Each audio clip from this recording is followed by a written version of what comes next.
শুক্রবার একেবারে অভিনব ভোট প্রচারে দেখা গেল বসিরহাটের প্রার্থী রেখা পাত্রকে।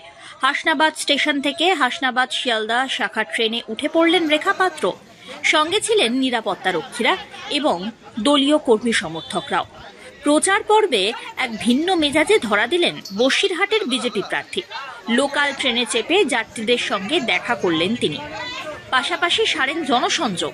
একেবারে মিশে গেলেন সাধারণ ট্রেন যাত্রীদের সঙ্গে। ট্রেনে উঠেই এক যাত্রীকে জড়িয়ে ধরেন রেখা।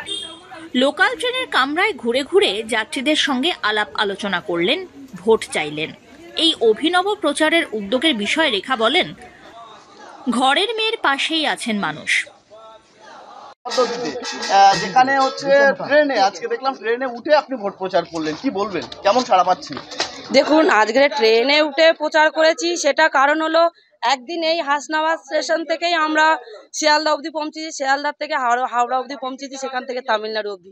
এরকমই কিছু কিছু মানুষ আছে এখানে, হয়তো কিছু কিছু অভাবী মানুষ আছে, তারা আজকে হয়তো এই প্রচারে হয়তো আমি তাদের সাথে আলাপ করতে পারলাম, তারাও হয়তো আমার মতন বাইরে যাচ্ছে। সেইভাবে আমি তাদের কাছে গেলাম, তাদের থেকে আশীর্বাদ নিলাম এবং তারাও একইভাবে সাড়া দিচ্ছে। তারা আমার পাশে আছে, ঘরের বোনের পাশে আছে, ঘরের মেয়ের পাশে আছেন।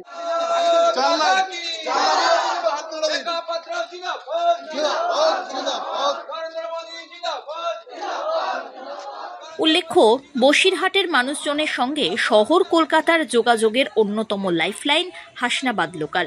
প্রচুর মানুষ প্রত্যেক দিন এই লাইনের ট্রেনে চেপে কর্মস্থলে যান পেশার জন্য, কেউ বা আবার যান কোনো কাজের তাগিদে। এদিকে বর্তমানে অন্যতম চর্চিত লোকসভা এই বসিরহাট লোকসভা কেন্দ্রের মধ্যেই রয়েছে সন্দেশখালী। আর এই সন্দেশখালীকে ঘিরেই বিগত কয়েক মাস ধরে রীতিমতো তুঙ্গে রাজ্য রাজনীতির জল্পনা। বিজেপি প্রার্থী রেখা পাত্র সেই সন্দেশখালীর অন্যতম প্রতিবাদী চরিত্র হিসাবেই উঠে এসেছেন।